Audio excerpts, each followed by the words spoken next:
actor par excellence, Naseeruddin Shah, has written a very emotional op-ed in the Indian Express, and it suggests that he was disinvited at an event that he was, in fact, invited and looking forward to be part of, and was disinvited last minute. He says it could be political reasons. Veteran actor Naseeruddin Shah has revealed that he was disinvited from a Mumbai University event at the last minute without any explanation from them, calling this incident very insulting and deeply disappointing. In a recent opinion piece for the Indian Express that he's written, Naseeruddin Shah wrote that he was informed late on the night of 31st of January that he is not needed for an event that he was invited to that was scheduled just the following day, Feb 1st. He said that he had been looking forward to this event because he could interact with students, given his 4-decade-long experience in association with teaching and mentoring aspiring actors. So Shah says he was really looking forward, but described this abrupt cancellation as very hurtful and unprofessional, particularly since no reason or apology was offered by the organizers. He suggested that the decision may have been linked to his outspoken criticism of the current political climate, referring to reports that a senior university official had accused him of making statements against the country.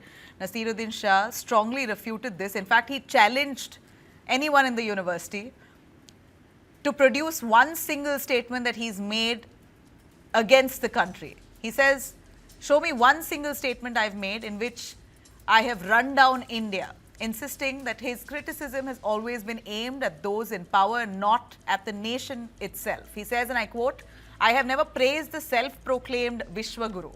I have been critical of the way he conducts himself. His narcissism offends me, and I haven't been impressed by a single thing he's done in 10 years, he writes in his op-ed. Shah adds that he has consistently voiced concerns about growing intolerance and misuse of power. The actor listed several issues that, according to him, reflect the troubling direction the way the country is moving forward, including the prolonged detention of student activists without trial, bail being granted to those convicted of serious crimes, cow vigilantism, changes to history textbooks, and political rhetoric targeting minorities. Drawing a parallel with George Orwell's 1984, Naseeruddin Shah says, basically warned of what he calls the rise of thought police and a culture where dissent is increasingly treated as sedition. He's lamented that failing to praise the leadership now risks of being branded as anti-national. He says, and I quote, this is not the country I grew up in and was taught to love. He wrote, concluding his piece on a somber note. Naseeruddin Shah, we know, is a very acclaimed actor. He's an author. He's widely regarded as one of India's finest performers. And the number of films that he's essayed in, we have watched and adored him. Most notable ones include Nishant, Akrosh, Masoom, Iqbal, Wednesday, Dirty Picture, Ishqiya. The diverse roles that he plays, actor par excellence certainly. He's made significant contributions to parallel cinema, mainstream Bollywood theatre and international films. So a day like this where he was disinvited, he thought of writing this detailed op-ed that's now become a discussion across. Jayant Mainkar, senior journalist from Mumbai, and also Brinda Adige joining me, activist, for a little more on that. Mayank, what's your thought on this? Naseeruddin Shah, such a senior actor, and he teaches acting, he interacts. You know, it just, what he basically comes down to say in his op-ed is that just because I'm critical of the government, I was disinvited from a university. So mixing politics and education, a lot of talks around whether someone's political opinions really should matter when they're, leaving aside all the credibility and years of hard work that they've put. No, I think he was perfect. And it's not only he, even Prakash Raj of Karnataka. Am I audible? Yes. Yeah. Even Prakash Raj also facing the same problem. He has perfectly said whatever. And one has every right to call somebody. If he is calling the Vishwaguru, describing Prime Minister Narendra Modi as Vishwaguru and narcissism and whatever, he has full right. The point is this, just because someone is against the state or the central government, for that, could he be described as anti-national? Could he be described as a threat to country? I don't think so, because this is what the ground is that BJP or the state and the central government is pitching for, that you are insulting the country.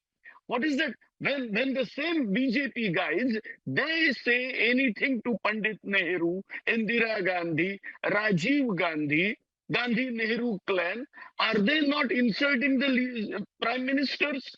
Or I mean that time they are not insulting the country, because as if that the Sangha Parivar has full right to say anything to Sangha, to Nehru Gandhi clan. But if someone criticizes current situation while Mr. Modi is in the third term of his country, if someone criticizes Narendra Modi, at the head of the central government, then he would be described as anti-national. And I have objection about this term called anti-national. Just because you are anti-BJP, can you be immediately termed as anti-national? Umar Khalid issue he brought perfectly, because someone who's a student activist, he is in jail without trial for 6 years. And the first people who are under heinous crime, who are facing heinous crimes and all that, their allegations, and they are elected representatives, they are getting bail. So what is this going on? I think Naseeruddin Shah has opened another topic. It's good. And it's But, government who has to reply. But Jayant, it's Mumbai University, could be, a lot of it could be governed by the government as well. At the end of it, they have the right to decide. But I don't agree with the manner in which it was done. But You see, I first said that it's a state and the central government. It is because right now the government which is at the center, the same party is at the helm of affairs, even in Maharashtra. So obviously I can say, and looking at the center-oriented approach of BJP, Sangha Parivar, whatever the important decision is being taken, it has obviously the blessings of Narendra Modi, then only it has been implemented. Considering it's Mumbai University's importance, and where Naseeruddin Shah is coming. So obviously, even I dare to say even Sangha Parivar and everybody are well aware what they are doing, and so he must last 24 hours before or 12 hours before, he must have been informed that you are disinvited.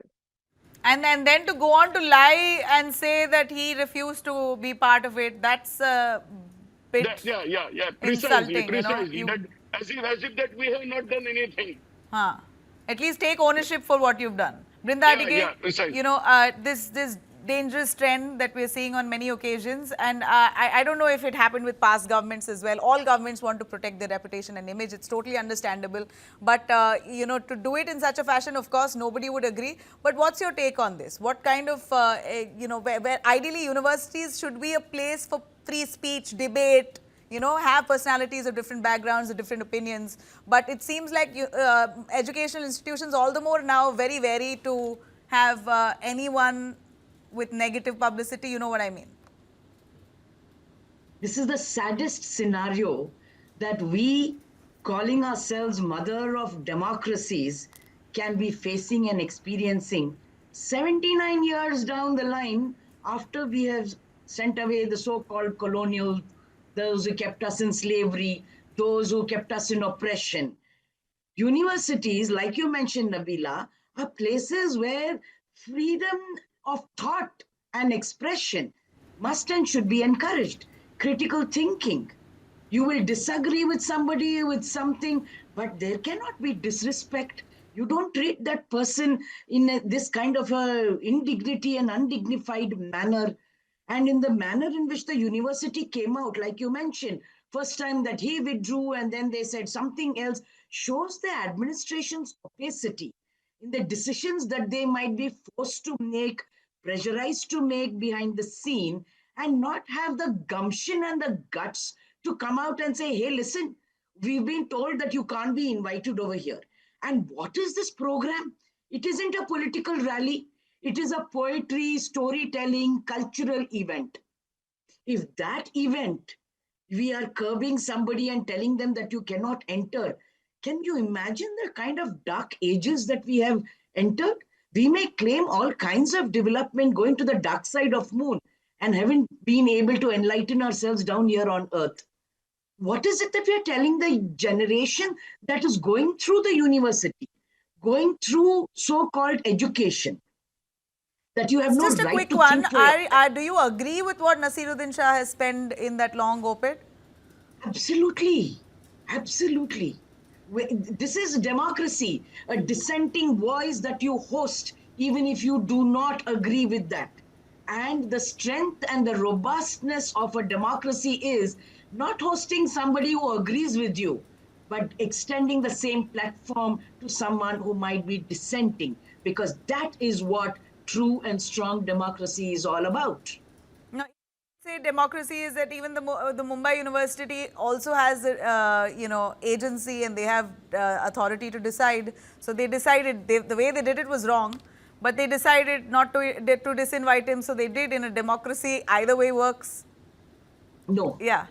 You invited him with a lot of thought, yeah? You didn't just invite somebody. And why did you invite him? Looking at his stature, his work, the contribution to cinema, he's a fantastic actor. There's a huge body of work and it is not a one or two persons. I know about these universities. We know that there are committees that are set up. The committees have many names. And from those names, there is a lot of discussion, deliberation, conversations that happen, after which you decide, okay, for this particular program, this is our agenda and this is our objective, this is what we want to impact, let's call so-and-so person. So there's a lot of thought that has gone into it. It is not just a random decision and invitation that has been taken. In that kind of a scenario, in the last minute, disinvite. Can you think of such a word like that in English? You disinvite somebody after and then lying about it, right? And saying he was not interested. And then you lie about it. And calling him the previous night, on the next morning he had to be there. So insult all the way, and also did not think it was, it was not hurt. They did not even think about the repercussions, right? So. No, they are not worried about the repercussions. That is the danger. That is the chilling, scary thought that is going around being sent to us, that we are least bothered about your opinion or mine. We do exactly what we want to do to who we want to do, and nobody dare question. Jayant, the final word, anything can be done. I mean, he's written this as he's written this. He's hurt. This is not a party or a casual event. It was an event where it was organized with students. He had to speak. He was, invited formally. So I don't know if this it can have any legal repercussion. You see, as they are already having 2-tier or 3-tier government, with due respect to judiciary, what one can expect from judiciary is a big question mark. It is because even Mr.